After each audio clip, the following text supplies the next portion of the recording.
All right. We are live on Facebook. So we're just going to get things ready. And I am very excited. We'll just wait for a few people to come on. And you know what? Let me see if we can answer any questions if people do have questions. There we go. Okay. Getting better at this, everyone. All right. Well, today we have a very exciting guest, and I'm going to share with you all about the wonderful things that she's doing all the way in Chattanooga, Tennessee. So, all right. So I'm just going to, all right. Good morning, Becky. So as you know, I'm on the island of Oahu, and we are having a hurricane that's coming through. But by the time that it hits our island, it's going to be more of a storm. So it's pretty humid right now. So if I would bring out my fan, it's because it's pretty humid. The air is pretty still. So okay, we're getting a couple of followers now. So, well, I'm going to just start us off, and I'm going to say aloha kakahiaka, and that means good morning in Hawaiian. Welcome, everyone. I'm Michelle Sorensen, and I'm known as the Tea Goddess.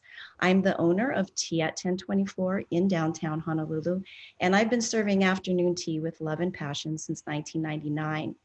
My desire with this weekly Tea Chat series is that you find it informative, educational, and entertaining. And I strive to bring you tea experts, business owners, and tea enthusiasts from around the world.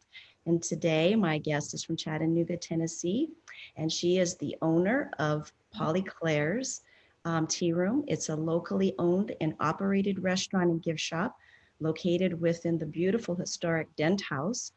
With its long, rich history, the Dent House is the perfect setting for any occasion. An elegant atmosphere awaits the diner in this beautiful historic home. Polly Claires offers British-inspired meals with an American flair, and everything is handmade to order in their historic kitchen. From crab cakes to scones, the ambitious menu has something for every palate, and it's all served on beautiful, fine Royal Albert china atop white linens. So just welcome, Rashelle, and thank you so much for joining me today. And yes, I've seen your photos on your tea room. And let me just put one of those up and just show everyone how beautiful this house is. There we go. And a gorgeous picture of you. So tell us, how long have you been operating Polly Claires? So we opened in August, a very soft opening in August in 2016. And we're coming up on our 4-year anniversary. We like to think our anniversary is September 19th. That's when we flew open the doors and we began to market. We were open for business. So almost 4 years. Okay, I don't know what that sound is in the background. You know what? Let me just, oh my goodness. I'm sorry. The Dent House was built in 1854. And the view that you see now, all of the windows, many of those are original. Very little has been done. It's one of the first houses to actually be on the historic registry. So it did not come with a trust or an endowment. So every time you purchase tea at Polly Claires, you are keeping history open to the public, and we really appreciate that. You come into the foyer, all of the floors are original, and you can still see the hand-poured nails in those wooden floors. So it's just a wonderful, beautiful place to be. It is. It's definitely gorgeous, and I can just imagine when you walk in there, you're definitely transported to another time with all that history. And I think I read that the Dent family, one of the sisters, was married to Ulysses Grant. Is that correct? So Jarrett Dent, when he built this house, Colonel Jarrett Dent and his wife Mary had 6 children. His cousin was Julia Dent Grant, which was President Grant's wife. And during the Civil War, the Dent family here that built this house were Southern sympathizers. So they absconded a little bit further into the South. They went westward towards Texas. They settled in Dallas. And the next family that came along and had the house was Colonel Peak. And after the Civil War, many people brought their children to the Dent House. It was the only antebellum home that was not burned to the ground. And after that, it became an orphanage for 95 years. It didn't close until 1985. So we like to think that Polly Claires and the Dent House is Chattanooga's house. And so many people have stories of their relatives who grew up here or lived here on 320 acres. The trees are protected with beautiful gardens out front, lots of rich, rich history. So lots to share when people come through the door. Either our guests sharing information with us or us sharing information with them. It goes both ways, and we just love the stories. Lots of joy, lots of tears, always happy, happy stories from the Dent House. Yeah, well, it's a gorgeous setting. I mean, and how many rooms are there that you sit in? We have 7 large dining rooms open to the public. We do have 1 room that is designated as a children's room for parties of any kind. We do etiquette lessons with children. And every once in a while, when I have a window of 4 days in a row, I'll do an etiquette camp with girls when I can, usually in the summer. I'm not doing it this year because of COVID, but celebrations of every kind. The rooms are all 20 by 20, and they comfortably hold about 32 people. But for larger events, we can do adjoining rooms, and we have a grand foyer upstairs and down for gift opening. So celebrations of almost any kind. We've had a couple weddings. We don't specialize in weddings, although this house was a wedding venue at one time. But lots of bridal showers, baby showers, retirement parties, graduations, birthdays, those sorts of things. Yeah, here's a setting right here of your one of the parties that you were hosting. It's beautiful. And I love that you use Royal Albert. I love Royal Albert. Oh, it's just gorgeous. Well, thank you. We are Royal Albert distributors. We get calls weekly to see if we'd like to purchase china or use china or grandmother's china that would like to be donated. We don't do that. We are distributors of Royal Albert china. So everything we use is brand new. And we also sell it in our gift shop. So a lot of times if we're having a shower or a special event, we will wrap a commemorative teacup up for the bride or the birthday girl for her to take home. That's absolutely lovely. And how well do the staff handle? Do you have a lot of breakage? We have a little. Lately it's been me. But we also sell broken china by the pound. So it's $1.25 an ounce. So for those people who love to do crafts and murals, we have the most beautiful china that is broken for sale. And sometimes it's just a teapot with a little crack in it. It's not holding water anymore. The amazing thing is that we use all of this commercially. And it was never designed to be used commercially. And so it has held up so well and so beautifully. It comes out of commercial dishwashers with chemicals, and we have not lost any color. So Royal Albert is a thicker china. It is fine bone, but it is a thicker china, and it does keep, the teapots do hold heat very well. So we've just been really pleased with our association with Royal Albert. Yes. I love Royal Albert. I have a large vintage collection of Royal Albert. When I opened up my tea shop, I started using, it was all bone china from England, not any particular brand. And I only wanted to use just the new pieces. Then as the years went on and pieces broke, I have action packers filled with broken teapots and teacups and plates, and I will not throw them away. I do make mosaics, and I do a lot of fun things with it. And my husband goes, "Are you ever going to get rid of that china?" It's like sitting in our garage with action packers full. But that's the hard part, is you have this beautiful china, and then it's not the customers that break it. It's it's in the kitchen when it gets broken. So that can be heartbreaking. But Right. We try to handle everything with care, but even our most careful days, accidents can happen. And you can one-way traffic and those kinds of things, we can run into each other and just drop a tray. But we've dropped things and watched them spin on the floor and they haven't broken. So we've been real tickled with that as well. That's a picture of our kitchen.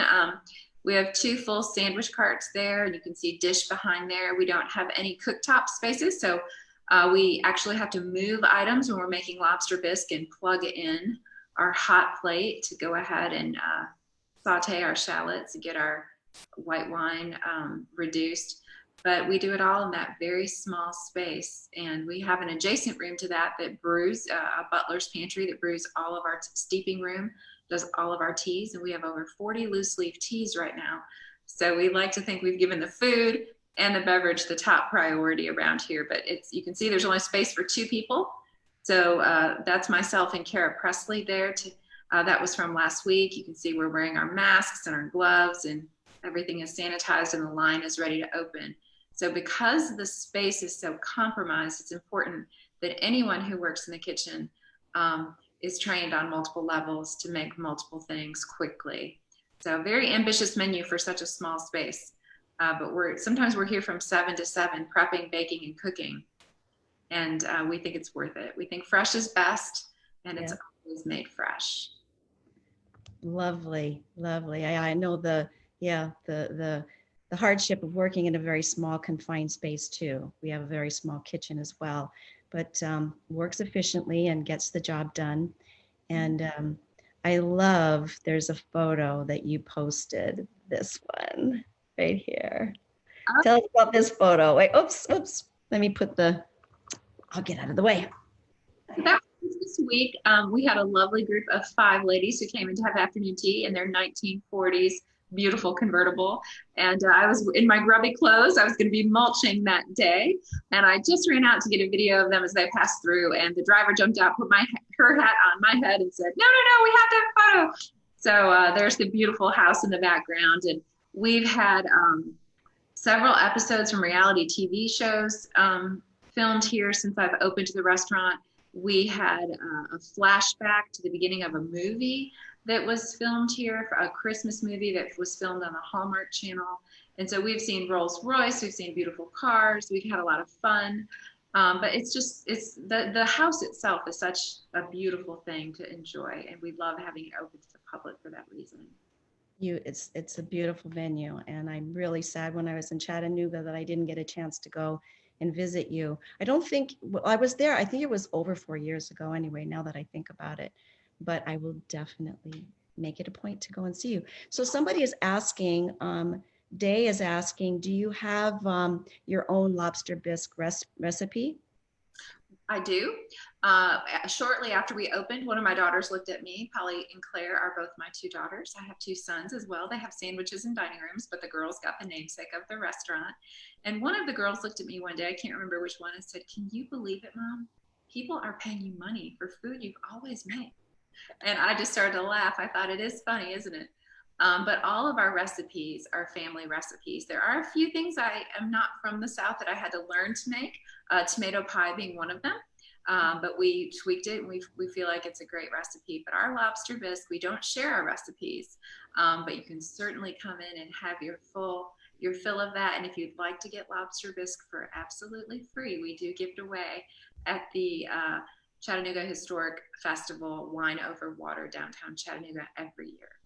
Oh, that sounds lovely. So you also go outside and promote your business as well to different venues, activities, and events rather. We love to give back. We love to make meals. We do a lot of training meals for the Red Cross, and we like to, on a very regular basis, make food for the families at the Ronald McDonald House.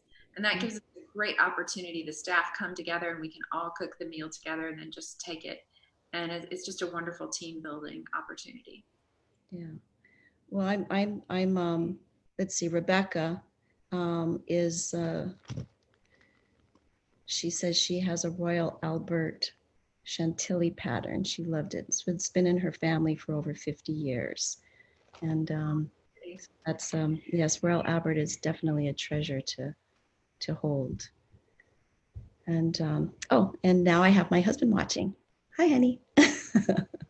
He's probably upstairs. But we share a couple of personal things in common. I mean, you homeschooled your children and you love to paddleboard. So where do you go to paddleboard when you paddle? Well, I live in the scenic city of the South, right on the Tennessee River, so I can paddleboard almost anywhere. I love the Tennessee River, open water. You have to be a little bit more careful. I stay to the shore. But yeah, I can paddleboard almost anywhere. I can keep it in my trunk and leave work and be on the water in minutes. So I imagine you're the same way. Yeah, well, yes, but do you have a blow up one or is yours, I do. I is- do. I have a body glove board. I have a couple boards, but that's my favorite. yeah, we found that that's actually easier for us to transport. And then we have a pump that goes into the car and you can pump it up. But, we also have regular boards and it's kind of cumbersome to get them to the beach. So we don't use those as often, but yeah. So what inspired you to open up the tea room? I lived in London for 2 years. And I actually had my daughter, sorry, in London. We moved to London when my son was 9 months old and came back with a little girl in addition to Grant, which was wonderful. And so the art of afternoon tea was just something I really loved and enjoyed. And as we began to travel with our family, we would always try to find a place to have afternoon tea. And sometimes I would have a little bit of remorse. I would just envision and talk to my children. Wouldn't it be fun to do this? Wouldn't it be fun to do this well? Wouldn't it be fun to use Grant Joyce's vanilla bean scone recipes? And we began having tea parties in our home around Valentine's Day. And we would always look for someone who was a widow who could come in and tell us her love story. And we would serve her tea and just have a lovely day and ask her to bring her photo albums, her wedding album, or precious pictures and tell us her love story. If you find someone who's widowed and they don't marry for a long period of time, there's usually a fabulous love story there. And we just really enjoyed it. And those tea parties just grew and grew until we had 16 to 20 women sitting around the dining room table, and it was a big event every year at our home. And we saw the house go up for sale, this particular house, and I started taking business classes and writing my business plan and looking forward to it. But when the house came up for sale in June, we were open by August 19th for a soft opening. So it was very quick. Everything fell in line completely. And when I began posting on Facebook that we were opening Polly Claires, I did have a friend from 20 years ago who said, Rashelle, I remember a long time ago when you said, wouldn't it be wonderful to operate a tea venue and call it Polly Claires? And I said, I did. I said that. So I think it was a dream that I had a long time ago with my love for cooking and serving and hospitality and women's ministry. I think all of that is married together in this business. And I think it was a dream that I had a long time ago that kind of went dormant while I was doing other things. And when the opportunity came around, it just came right back and everything fell in place. And here we are. Yeah, it's lovely. And you do a lovely job too. I can see that. Here's a photo of some young ladies having a great event. Yeah. Is this one of your etiquette classes or is this just a special? This is actually an afternoon tea to go. The grandmother standing in pink because of COVID did all afternoon teas to go, and that is in her dining room at her home. But it was a way for their family to have afternoon tea during the shutdown. When the dining rooms were closed for COVID, we became very innovative. And we had an inventory liquidation sale where we sold all of our baked goods and used our gift shop as a market. We also did Easter dinners, and we had daily specials. So we still came in and baked and cooked, and we had a lot of our supportive staff beginning to order things online like teas, and we do ship teas and gift certificates, usually free of cost for shipping. And also afternoon tea to go, which afternoon tea, it's such an experience. We love to give the etiquette of how does the queen take her scones and bringing out hot towels for your hands and breaking bread. So it's such a lovely spoiling experience to pamper people. So the thought of packaging that had to be carefully done to keep the integrity of all the products, but also to give people the experience they really love. So we did a modified version of afternoon tea that we felt could be portable, that was true to our fresh standards, and that has become very popular. And I think it's going to be a stream of revenue that will always stay open. Yes, yeah, that's the same thing with us too. And you're right.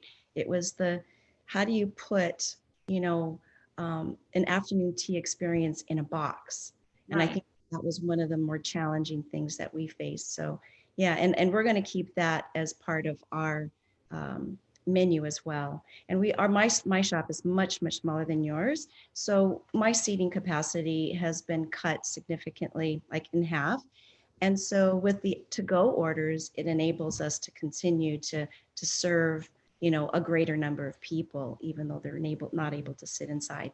And I love seeing their photos of what they do and how they're, you know, using our service in their home. And just, I'm tickled. And I know that you wrote about your loyal customers and how wonderful they've been and supportive during this time. And that's one of the things I think as tea room owners, we have a different relationship with people than other restaurants, and it is a little bit more personally connected, and people feel connected with us. And you know, and I'm sure that your owners, I mean your customers, love you and love what you're doing. And you know, there's for those of you that are just joining us, there's a few people. Hi everyone. I have AJ, she's watching all the way from Colorado. And I'm interviewing Polly Claire, and she owns Polly Claire's TeaRoom in Chattanooga, Tennessee, in this beautiful historic house in the Dent House. And it is just gorgeous. And so how many see, Hawaii, we don't have fireplaces. Maybe on the Big Island we have fireplaces, but how many fireplaces do you have in that house? We have 3 fireplaces, 2 in the main downstairs dining rooms. They're all fully functioning, so we use them any day that it's slightly cool. And then we have one upstairs in one of our event rooms as well. And all the ceilings are 14 feet high, and it's just the windows span from the ceiling to the floor, so a lot of light. I wish the windows still opened and we had all the breezes from all those angles like they did in 1850s when the house opened. But we now have modern heat and air. So the fireplaces serve as ambiance, and we usually go in February from, February, April, from using the fireplaces and the heat going right into the air conditioning. So there's no spring in Chattanooga. We go from cold to hot. Oh, that's gorgeous. Yeah. Well, we have similar, well, our temperatures are similar, except we don't have the cold like you do. So, and my tea shop is in a historic building built in the late 1800s as well. So we have the challenges of different things, and it's on the historical registry, so it will never change. It's just a storefront. So there are, on the street that I am, there are several historic buildings that are left and that are on the historic registry. And at one point, I think it was in the 70s, they were slated to be torn down for urban renewal. Mm-hmm. And this one woman who was an editor for Sunset Magazine, and I'm not sure if she lived in the islands or not, but I understood she's a very tiny lady, and she single-handedly said, no, we have to preserve our history, what we have here, in Hawaii, what's left. And we did have a monarchy. So we do have a palace. We have one princess that's left. They're not she's just a figurehead. She's just, she has no power. That was taken away years and years and years ago. But so we have some interesting history in the Hawaiian Islands. And although we're not as old as a lot of the other states, we still have a bit, or Europe. Yeah, so. But, so you had said that your tea service is a bit different than, so tell us a little about what makes your tea service a little different. Well, a lot of times when you're having afternoon tea, because it's so fussy, a lot of restaurants will require a reservation for the afternoon tea. We allow afternoon tea to be ordered just like any other menu item. If you were going into any restaurant, you have everything available on the menu to you. But in order to make it for you without a long wait, to put all of those fussy ingredients together, freshly made to order, we have come up with what we think is a wonderful opportunity for our customer and also for ourselves. So instead of having 3 courses on the 3-tier trays, we have a 4-course afternoon tea. And we start by bringing you hot vanilla bean scones. We always serve vanilla bean. We don't add nuts or dried fruit to our scones. But we do curd, fresh lemon curd, and sometimes absurd curd for getting ready to go into pumpkin spice season. We do fresh made jam, and we make our own clotted cream.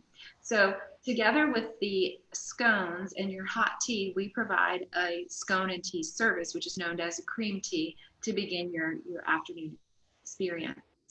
Once you have your scones, your server will give you a presentation of the proper way to have a scone and how the Queen of England actually takes her scones. And when those are cleared away, we bring you hot towels to cleanse your hands. And that gives us about 12 minutes to prepare afternoon tea from scratch, fresh sandwiches, fresh desserts. We fill those macarons, hollow out those fresh strawberries. We do everything made to order per order. So we have about 9 to 12 minutes to get everything ready. So now we have a lovely tier, the bottom tier. The tier is designed to be from the bottom up at Polly Claires. We have hot and cold appetizers. And right now those include a chili lime shrimp skewer. We have hot crab cakes, tomato tarts, and fresh watermelon salad with mint and balsamic drizzle. And then we have all of the sandwiches. You can see some of our sandwiches right there. We're doing a midsummer's afternoon tea, which deviates from the menu that you see on the screen.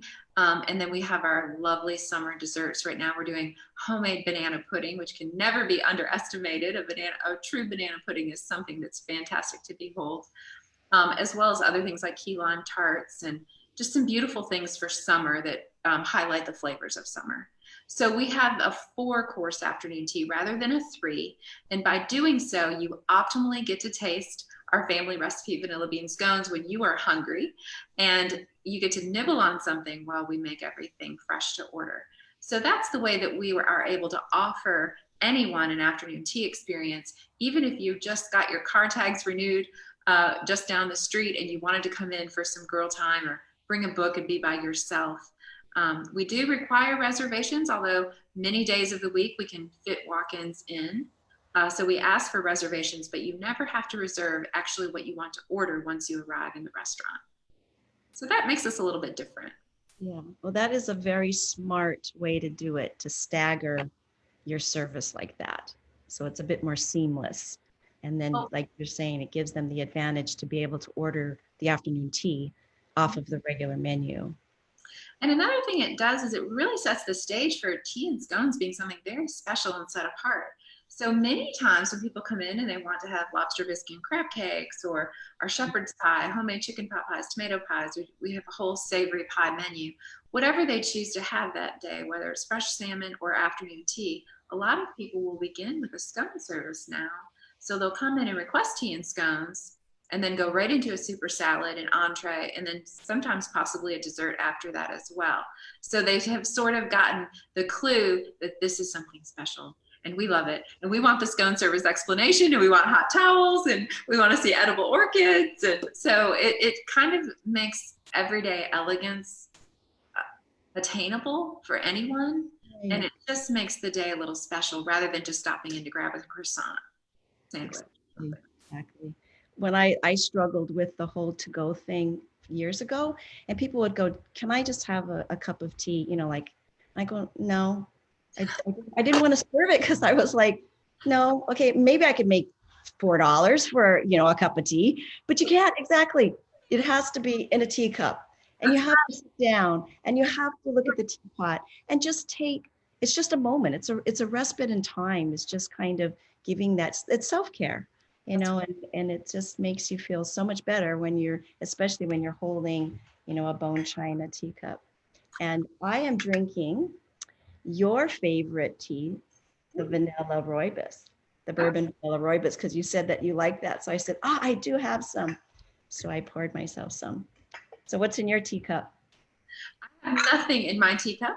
I have a very busy afternoon, so I'm not going to have my tea until about 4 o'clock. Well, it's past 4 now, isn't it? Later this afternoon, I like to have my tea when I can actually sit down and just really enjoy it. I did learn that from London. Nobody in London carries around these tumblers that Americans carry. Even if you stop into the fish shop, there's at least 2 or 3 tables there, and everyone can sit down to have a proper cup of tea. Exactly. Love it when customers will offer them a to-go cup for their leftover tea that they have not been able to consume, and they'll say, "Oh no, no, no! It won't taste the same. We don't want a craft cup. We don't want a paper cup." And I love that because they really get it. Right. It's a lovely experience. And I also love when younger girls come in and they say, "I never knew I wanted china. Now I want china. It's beautiful. I'm a farm girl, and I have a rustic hewn big wooden farm table. But do you know what looks the prettiest on that beautiful rough hewn table, timber table? China." Oh, yeah, sure. The juxtaposition is probably beautiful. Yes. China is timeless and it's wonderful. And behind me, you can see China on the walls. Every room in our house has a different pattern. And if you need that element of sparkle against paint, we recommend just put your China on the walls. Yes. Well, we got some fun people, and Christine says, everything looks lovely, and it's nice to see you, Christine. And Rashelle, yes, everything does sound delicious, and I just want to run over there right now. I'm going to catch a flight, and I'm going to come over to your tea room, and I want to sit over there and give you a hug and have afternoon tea with A you. hug. Yes. So, well, you have some amazing things, and I mean, the events that you're doing. I can just imagine how beautiful that they are because everything is so lovely there, just like this scene here. For those of you that are just joining us, so yes, I'm interviewing the gorgeous Rashelle from Polly Claires in Chattanooga, Tennessee. And she does a wonderful job with everything is freshly baked and lovely. So what time is it now in Chattanooga? So we're just approaching 4:30, 4:30. Beautiful. And you're closed today, yes? We are closed. We are closed only on Sunday. We're open 6 days a week. And because banks and bakers and hairdressers seem to be closed on Monday, Monday is our second Saturday. It is a very busy day at Polly Claires. Okay, okay. That's awesome. Well, this is how people can also find you. They can find you on Facebook at Polly Claires, and Instagram. She's got a beautiful Instagram page and website, very informative. Of course, if you're in Chattanooga or within a 2 to 3 hour radius of Chattanooga, it's definitely worth the drive, I'm sure, to get out there and have afternoon tea with at Polly Claires.